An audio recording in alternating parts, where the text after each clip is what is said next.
দেখেন ওরা দেশের মাল ওরাই নিয়ে যাইতাছে। স্যার কিছু লেনা দেনা করে কেসটা ক্লোজ করুন যায় না? তুই কারে ঘুষের কথা কইতাছ?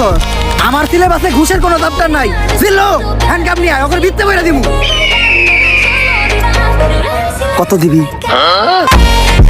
অশোক এই জিল্লু হ্যান্ডকাপ নিয়ে আয়, এখনই ওরে ভিত্তে বইরা দিমু। না স্যার, আমি হ্যান্ডকাপ আনতে যাবো না। আমি হ্যান্ডকাপ আনতে গেলে কি লেগে জানি আসামি পালিয়ে যায়। এইবার আর কোনো চান্স নাই। ও জানে না ও কই দিছে হাত। নাম আমার ইন্সপেক্টর বরবাদ। তাড়াতাড়ি যা।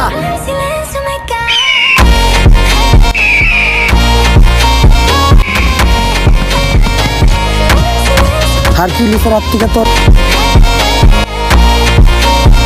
জিল্লু হ্যান্ডকাপ নিয়ে ওরে ভিত্তে বইরা দিমু। হ্যাঁ হ্যাঁ স্যার, আমি আর এইবারে হ্যান্ড থেকে যাইতেছি না। কেন জানি আমি হ্যান্ডকাপ আনতে গেলেই সব আসামিরাই ফেরেস্তা হয়ে জায়গা।